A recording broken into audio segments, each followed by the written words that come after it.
साथियों नमस्कार। आपका अपना चैनल बाजार की बातें पर आज भारतीय बाजार में निफ्टी में खास करके ज़्यादा दबाव रहा, सेलिंग प्रेशर रहा। दिन भर खुले हम फ्लैट, जहां क्लोज हुए थे लगभग उसी जगह खुले 24,154 में बंद हुए थे, 24,152 में खुले। पर उसके बाद कोशिश किया बाजार उससे ऊपर जाने का, पर जा नहीं सका।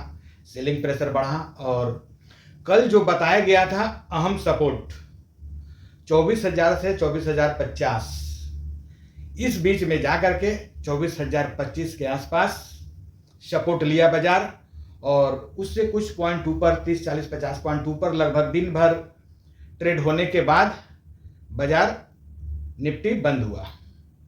बैंक निफ्टी में भी उसी प्रकार से हल्का दबाव रहा और अपना जो महत्वपूर्ण अहम सपोर्ट जो है 57,000, उससे नीचे नहीं गया। आज उसी जगह पे सपोर्ट लेकर के और ऊपर की ओर लगभग 57,350 के आसपास तक ट्रेड किया, पर बाजार बहुत कम 22 पॉइंट मात्र गिरावट के साथ बैंक निफ्टी में बंद हुआ।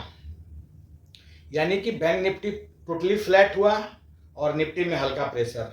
इसके पीछे कारण HDFC बैंक में दबाव, एक्सिस बैंक में दबाव, रिलायंस में दबाव, तो ज़्यादातर बड़े दिग्गज शेयरों में दबाव था। अब आगे देखना है कि क्या पोजीशन रहता है मार्केट का। वीडियो में आगे बढ़ने से पहले आपसे रिक्वेस्ट कर ले कि चैनल पे फर्स्ट टाइम या नए हैं तो सब्सक्राइब कर ले चैनल को, और वीडियो अच्छा लगे तो लाइक और शेयर जरूर कीजिएगा। तो ट्रंप जो बोल चुके हैं कि अब हॉर्मुज हमारा है और हॉर्मुज पे कंट्रोलिंग हमारा रहेगा, ऐसा बयान आ रहा है मीडिया के माध्यम से। इसका असर बाजार में पड़ रहा है, जिसके चलते डॉलर भी 91 के ऊपर लगभग जा चुका है और भारतीय बाजार में तो खास करके दबाव देखा जा रहा है। अन्य जगह के बाजारों में भी आज लगभग जो दिन में ट्रेड हो रहे थे सभी जगह दबाव में ही थे। तो आने वाला जो कल है, क्या संभावना है, किस रेंज में ट्रेड करेगा, इसे समझते हैं।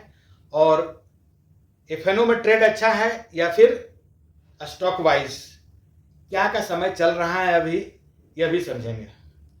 तो पहले समझते हैं कि FNO में ट्रेड बेटर है या फिर स्टॉक वाइज। तो अभी जो सिचुएशन चल रहा है बाजार का, बाजार में मीडिया में जो न्यूज चल रहा है कि बाजार क्रश कर जाएगा, बाजार गिर जाएगा, बाजार को कुछ नहीं होने वाला है।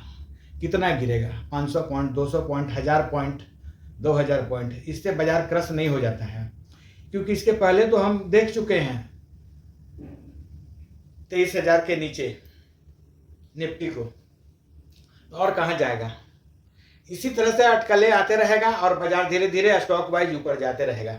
यानी कि स्टॉक्स में स्विंग ट्रेडिंग या स्टॉक्स खरीदिए, रखिए, होल्ड कीजिए, लॉन्ग टर्म के लिए बेटर है। अभी जो सिचुएशन चल रहा है FNO वाले के लिए, खास करके जो OTM में काम करते हैं कम पूंजी में, उनके लिए समय खराब चल रहा है, इसलिए वे दूर रह सकते हैं।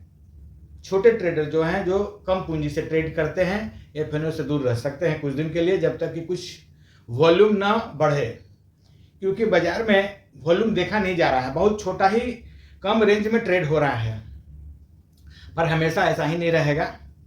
आने वाला दिन में FI का आगमन होगा, जरूर होगा, और भारतीय बाजार में भी तेजी देखने को मिलेगा। तो स्टॉक वाइज बने रहें या फिर स्टॉक वाइज स्विंग ट्रेड करें। जैसे कि आज फार्मा सेक्टर में तेजी था, TCS में हल्का तेजी रहा। तो इस तरीके से कुछ शेयर गिरेंगे, कुछ शेयर जो है चढ़ेंगे। तो दोनों तरफ का बैलेंस बना करके बाजार चलता है, इसलिए बाजार में ज़्यादा गिरावट दिख नहीं रहा है। अब कुछ बड़ा न्यूज, बड़ा कांड हो जाए वर्ल्ड वाइज या फिर हमारे देश में ही, तो फिर बात अलग है। या कुछ ऐसा नियम आ जाए जिससे कि ज़्यादा इफेक्ट करे शेयर बाजार को, तो फिर गिर सकता है। अन्यथा बाजार में तेजी का संभावना जल्द आने वाला है। जो दिख रहा है कैंडलस्टिक के हिसाब से, बाजार अपने अहम सपोर्ट पे आज रुका है, जो 24,050 के ऊपर आसपास जो बंद हुआ है, बहुत बड़ा सपोर्ट है इस जगह पर। यह टूटता है तो यहाँ से हल्का गिरावट संभव है, और यदि इस जगह होल्ड करके ऊपर जाता है तो फिर तेजी की ओर जा सकता है। हालांकि चार्ट के हिसाब से बैंक निफ्टी में बहुत ज़्यादा गिरावट दिख नहीं रहा है। यदि HDFC बैंक में तेजी आ जाता है या एक्सिस बैंक में, ICICI बैंक में तेजी रहता है, बनता है, तो बैंक सेक्टर गिरने वाला नहीं है ज़्यादा, और वह तेजी जो है बैंक निफ्टी को ऊपर लेके जाएगा, तो निफ्टी को भी नहीं नीचे आने देगा। तो इन सभी बातों को ध्यान में रखते हुए अपना ट्रेड करें, बनाएं। ये वीडियो सिर्फ आपके नॉलेज एजुकेशन पर्पस से बनाया जाता है, न कि ट्रेड पर्पस से। ट्रेड किसी भी प्रकार का लेते करते हैं तो अपना फिनेंशियल सलाहकार से लेकर के ही करें, यह जरूरी है। तो कल के लिए क्या लेवल हो सकता है निफ्टी में, बैंक निफ्टी में, बहुत कम समय में समझते हैं। तो निफ्टी जो अपने अहम लेवल पे, अहम सपोर्ट लेवल पे टिका हुआ है। यदि 24,010 से नीचे जाने लगता है निफ्टी, तो वहां से 100-200 पॉइंट का गिरावट कल के लिए संभव है। और यदि इस जगह पर सपोर्ट लेके दोबारा ऊपर की ओर जाता है, तो ऊपर 24,250 से 300 तक का जाने का संभावना दिख रहा है कैंडलस्टिक के हिसाब से। आइए बैंक निफ्टी को समझ लें। बैंक निफ्टी भी अपने अहम सपोर्ट 57,000 पर टिका हुआ है, बड़ा सपोर्ट है। यह टूटता है तो फिर यहाँ से 400 से 500 पॉइंट का गिरावट संभव है। और यदि ऊपर की ओर जाता है सपोर्ट लेकर के, तो फिर 57,650 से ऊपर टिकना जरूरी है, और उससे ऊपर टिक जाता है तो फिर और भी ज़्यादा तेजी का संभावना दिख रहा है। पॉइंट को मार्क कीजिए, ट्रेड कीजिए, आपका पैसा आपका रिस्क। पर अभी जो सिचुएशन है, FNO से कोशिश करें दूर रहे, स्टॉक वाइज ट्रेड करें। अपना जो बाजार में समझ में आ रहा है वही मैं आपको सजेशन कर रहा हूँ, बाकी आपकी मर्जी। धन्यवाद।